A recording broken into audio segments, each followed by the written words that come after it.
Hey guys, welcome back to Paulie Sleepers Week 14 DraftKings picks. We're gearing down towards the end of the season. If you haven't caught this information yet, I've put it out a few times. But after Week 16, I'm done with all types of fantasy football. Our season-long leagues will be done there. DraftKings Week 17 is really kind of a joke because there's a lot of trash players in there. Teams have locked up their buys, or teams have just given up and they're seeing what they've got in some other players. And then they do have DraftKings during the playoffs, but after Week 16, when my season longs are done, I like to just kick back and watch football and be a fan. So we've got the next 3 weeks to make money, and then we'll be done till next season. Also, bear with me how sometimes we've got a nice fun opening with music and graphics and stuff. This is stuff that we've been working on, but we haven't been able to put together for every single week. Next season, we'll have it all locked down. I promise you, I'll have plenty of time to work on that. Let's review last week a little bit. Last week tended to be pretty much a flat week for the Paulie Sleepers clan, which if you bet money and you break even, that's a win. A few people lost a little bit. A few people won a little bit. A lot of people were able to make more out of our player pool than we were. So there were some 180-point hits. I think the biggest hit we had in our group, me, Jeremy, and Jackson, was like 168. I said McCown could be the play of the century, and he scored 35 points. So that was 7x value. And the stack that we gave out with him, Robbie Anderson, Jermaine Kearse, and Travis Kelce just absolutely smashed. Definitely won you some money. Also, our Blake Bortles stacks did really well, especially the one where we loaded up on him, D.D., Marquise Lee, Leonard Fournette, and the Jags D. We just did a Jags onslaught. That one hit really well too. The Case Keenum with Adam Thielen and Stephon Diggs stacks did not do as well. My Julio Jones love didn't work out this week. My sleeper, Julius Thomas, hit really well for us. Jeremy was on D.D. Westbrook, that did really well. Jeremy and Jackson were on Tom Brady, not so good. Mike Evans, not so good. Jackson did really good with his sleepers last week with Marshawn Lynch. Just absolutely smashing for us, and Dontrell Inman. So it's Jackson's finals week this week, so he's not going to be too involved. He has gotten a little bit of information to me, but we're going to let him kind of take the week off, especially since I'm not paying these guys. They could take off whenever they want. There has been a lot of talk about Jackson's hits last week. He hit with Hunter Henry too, and DeAndre Hopkins. I mean, he was really on point last week. So we're going to do cash this week, and we're going to give out a couple lineups here at the end of the video that I like for the full slate. So there's a few situations that we're really wanting to take advantage of on the full slate this week. One being Alvin Kamara may be the only game in town for the Saints. I mean, yes, they'll have a couple other running backs that they'll give the ball to, but if Mark Ingram sits, Alvin Kamara might go from 14 touches to 18 to 20. I don't think Sean Payton will ever give him more than 20 touches, and that's fine with me. Like I said last week, I'm going to keep playing this guy. All the analysts have been saying, his production is not sustainable with his touches. Well, it is, and now he's going to get more touches in this game. Also, Atlanta is 6th worst against pass-catching running backs. So it's a perfect storm. I'm not pulling him even if Mark Ingram plays, but it's looking like Mark Ingram's not going to play on this short week. That's the only Thursday player we're going to play. We also like Antonio Brown Monday night. He's proven that he can get it done in any situation. But Baltimore just lost Jimmy Smith for the season, and that's their top corner, so they'll struggle. And then the other situation we're really taking advantage of and playing in all lineups is Josh Gordon, because of the way he's being used. That's a tasty matchup at home. Kevin King is out for Green Bay, so he's going to be getting shadow coverage from Devon House. Mr. House, you're going to get housed. Josh Gordon is the real deal. 11 targets last week, 4 catches, but he was going up against the top corner in the league. The only player to have better production all year was Odell Beckham against this corner. His name is escaping me right now. We talked about him last week. But anyway, we like that situation too. So I'm going to give out those 2 lineups at the very end for you to play in your full slates. So Jeremy this week likes Russell Wilson, even though he has a tough matchup against Jacksonville. I like it too because he's only 6,200 and he's proven that he can get it done. And the only running quarterback that they faced was Marcus Mariota, who actually ran for 57 yards and a touchdown against them. I think their pass rush might force Russell to run more, which is good for fantasy football and dailies. And also, they've got pieces that they can attack the middle, which is where Jacksonville is a little soft. You know, they've got Ramsey and their other guy, I can't remember his name either, on the outside, but in the middle they're a little susceptible to plays, and they've got Jimmy Graham and Doug Baldwin that can get it done up the middle. Jimmy Graham, by the way, 10 touchdowns in the last 8 games, so that's pretty good. Anyway, he likes Wilson. He likes Rivers. He's 6,800 this week. I like that price, and Washington has definitely been going downhill. And Jeremy and Jackson both like Jimmy Garoppolo playing at Houston, and they are the 32nd ranked DVOA against the pass defense. So he's really cheap this week too. Jeremy likes Alfred Morris, and I like that spot for them to get ahead against the Giants, even though he doesn't catch any passes. He likes Lamar Miller a little bit more than Morris for like $300 more, and that's definitely a good, solid play. He doesn't give us 25 or 30 point upside, but he gets the touches, and I definitely like that one as well. The 49ers defense is bad all the way around. He likes Christian McCaffrey this week, which he was questionable last week with a shoulder and then left the game with the shoulder. So I'm going to want to monitor that. Jeremy likes Duke Johnson this week, who had a tough matchup last week and didn't perform, but he's got a much, much better matchup this week against Green Bay. For wide receivers, he likes DeAndre Hopkins, and we talked about him last week. You can never go wrong there. Just at any price, he's definitely playable, and he draws a really, really, really soft 49er secondary. He likes Josh Gordon this week, who we all like. Jeremy likes Marvin Jones, who, you know, Stafford's got a pretty bad hand injury, so we're going to want to monitor that. And he likes Crabtree. I definitely like Crabtree this week.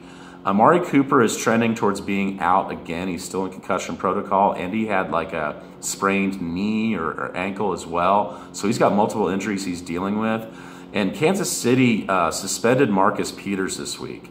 So I don't know if you saw what happened, but Marcus Peters picked up a penalty flag and threw it into the audience. Then he assumed that he had gotten ejected, which he had not gotten ejected, and ran into the locker room. When they ran and got him and said, "Hey, dumbass, you're not ejected, get back out here," he ran back out onto the field without any socks on, which is like a violation of NFL dress code as well. So what a dumbass. He got suspended, which means Crabtree's going to see old man Darrelle Revis in coverage, who is shaking the cobwebs off, as he put it last week. And I like him to smash. He's 6,700 this week. And Kansas City can definitely give it up. I mean, they just gave up a huge game to the Jets. So, you know, Oakland's chances of hitting are really strong too. He likes Jack Doyle as a tight end at Buffalo. Doyle really crapped me last week. I don't know if I could do that. He likes Cameron Brate, who I really love. I mean, Winston's back, and Cameron Brate, 2 touchdowns. So that's all it took. Jeremy's brother Josh called me or texted me last week and said, should I drop Cameron Brate? And I said, absolutely not. Not with Winston coming back. And I may play Josh in the finals in one of our leagues, our league of record, if we can both get there, and Cameron Brate might bite me in the ass. He also likes Austin Seferian-Jenkins in a great matchup against Denver. They're horrible against tight ends, so I like that as well. Jackson likes the Chargers D this week, and we've been playing them a ton. We saw what Dallas's D did against Washington last week. Washington's been sputtering. They're very short on offensive linemen, so I love that play. He likes Jimmy Garoppolo along with Jeremy, and we're going to go ahead and go with that this week. I got to trust my guys, and he's cheap. Jackson loves Dez Bryant this week, so no Janoris Jenkins. He's out for the year, and that game could be a pretty critical game for Dallas. So Jackson's sleeper this week is Cordarrelle Patterson. Cordell, have a tough time saying his name, but he's $3,800. He's gotten 8, 10, and 12 the last 3 weeks. He's been getting used. And he's Jackson's Dontrell Inman this week, who we all know Dontrell Inman at $3,900 did great last week. So I definitely like that as a cheap play. This is another week where I don't think we'll need a ton of cheap plays, but let's look to get him in there. The Oakland-Kansas City game is looking juicy. The 49ers-Houston game is juicy. The Packers-Browns game could definitely get juicy, and the Cowboys-Giants game. So I'll give out my full slate lineups here.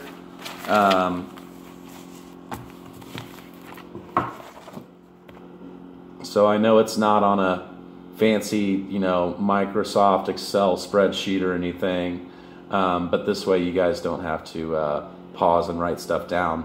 These are my full slate plays for this week. We might make some changes, but I really, really, really like these plays in cash lineups or tournaments. I'm not playing them in any big tournaments, but I think these are good plays for this week. Okay, so how much time we got? We're at 11 minutes.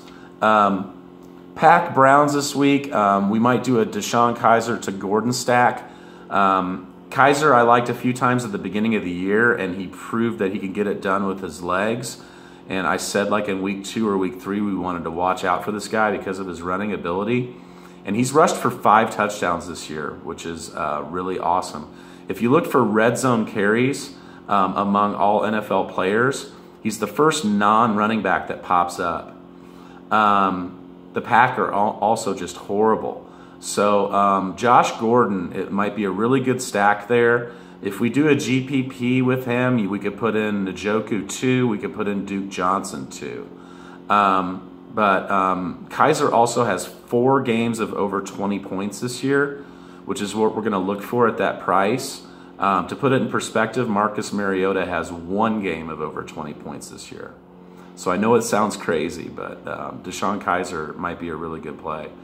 Lions at Bucks, with Stafford hurt, might just fade the Lions completely. Even if Abdullah sits and Theo Riddick is in there, I don't like it because there's a guy on the other side of the ball that's super cheap, Peyton Barber, who got a ton of work last week. I was worried about his usage in the passing game, but he did get 4 targets and 4 catches as well. He actually led all NFL running backs in touches last week. And the Lions give it up to running backs. So if Doug Martin continues to sit, Peyton Barber is definitely a play, and he's in one of those full slates. Don't worry, we've got to pivot off of him if Doug Martin plays. Jameis Winston, we definitely like at 5,900. He's got the upside, and like I said, if Stafford sits, that'll be more time on the field for Tampa Bay. The Lions' defense is not all that. That Raiders-Chiefs game could definitely shoot out. Carr is 6,400 and Alex Smith is 6,500. So I think the choice there is clear. If we're going to stack that up, we could do a Smith, Tyreek Hill, Kelsey stack and come back with Crabtree. Even maybe sneak Cordarrelle Patterson in there for Jackson. So that's looking like it could be a really, really big game. Kareem Hunt's 6,500 now. So I know he hasn't been getting it done, but the usage has been there.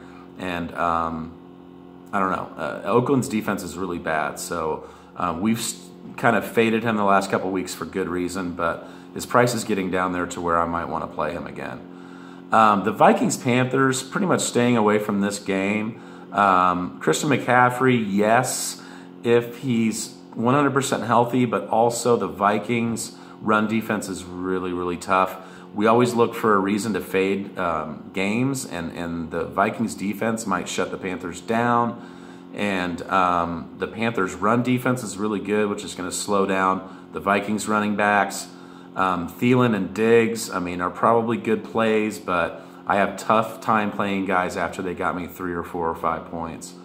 49ers at Texans might be a good one to key in on. If we're going to play Garoppolo, we could do some Goodwin in there. That's one thing I just noticed. I'm playing Goodwin in the Winston full stack, but not on my Garoppolo stack. So I might need to fix that for the full slate. Definitely might want to fix that. Anderson is the tight end that's emerging with the Texans. A lot of people talking about him. Also, Andre Ellington got a lot of work because they lost Fedorowicz and Miller last week to IR. I think that just really, really helps Hopkins' value. I don't know if I'm going to mess around with either one of those guys. Colts-Bills, Tyrod is trending towards he's not going to play. The Colts are like the second highest defense on the slate. I just can't pull the trigger there, even with Peterson playing, and that's why they're doing this, because Peterson threw 4 interceptions against the Chargers. But we're definitely going to look at McCoy this week because there's not a whole lot to pay up for at running back, and he might be somebody to pay up for. Jackson likes him too. And Jackson likes Frank Gore against the horrible Bills run defense, and he's super cheap. So we might do that. Bears at Bengals. With Joe Mixon suffering a concussion, Gio Bernard, you noticed, were in both of those full slate stacks. He's going to be a must-play at 3,100. He's also benefiting from, the pricing coming out Sunday last week before the Monday night game. So he got a lot of usage, and he was chunking out 8 or 10 yards. So I definitely like Gio at 3,100. I think he's going to be a must-play. And A.J. Green is a low price of 7,200 this week. At home, I love it. Cowboys at Giants. Dez with no Janoris Jenkins is good. Alfred Morris, even though he won't see any balls thrown his way, the game script might favor him. He's 5,500. With the Giants, Evan Ingram is definitely a play, and possibly Sterling Shepard too, although I saw that he sat out this week with a hamstring. Dallas defense might be a good play here against Eli and the Giants, and they just smashed Washington. Titans at Cards, definitely Fitz at 6,500 is a great play, and pairing him with Garoppolo. Jets, Broncos, not really messing with that too much except for Austin Seferian-Jenkins might be in a great matchup there. Is in a great matchup against the Broncos, give up a ton of points to tight ends. McCown and Anderson and Kearse, they've been getting it done no matter what, but I don't like them traveling all the way to Denver. I only like Austin Seferian-Jenkins in this matchup. Redskins at Chargers, Keenan Allen's definitely a play. Phillip Rivers is a play this week at 6,800. Samaje Perine, because the Chargers aren't that good of a run D. Seahawks at Jags. I think we still like Russell Wilson at 6,200, probably just naked or with Jimmy Graham. The Jags, I'm not going to mess with too much. We had our fun with them last week. Eagles at Rams. No running backs for the Eagles. There's just too many, and we don't know what they're going to do. The Rams, Gurley's in kind of a tough matchup. Eagles are tough run D. But, and his price is high. But, we probably still want to look to do a little Jared Goff and Cooper Kupp and Sammy Watkins and those guys. I just don't know how much I'm going to play them. Pats at Finns. So Stills is emerging as the number 2 there. Devontae Parker is just gone right now. Jarvis Landry's always a good play. If Williams sits, Kenyon Drake will be a good play. He's got big playability. Amendola always does well when Gronk sits, and Gronk's going to sit due to that horrible suplex he gave after the play last week. He got suspended, and rightfully so. So Amendola's a play at 5,000 because he always does well when Gronk is out. Also, though, Chris Hogan might be coming back this week. Rex Burkhead and Dion Lewis are getting it done. So I think Rex has been priced all the way up to 5,900, but he's been their goal line back. So I don't see any reason not to play Rex at 5,900. Brady's really, really priced up there, but there's so much value that we might be able to get Brady into a couple lineups.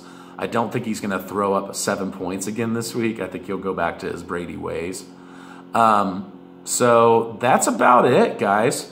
So we're going to give out a couple cash lineups on Saturday and probably one GPP play. And then we're going to do these full slates.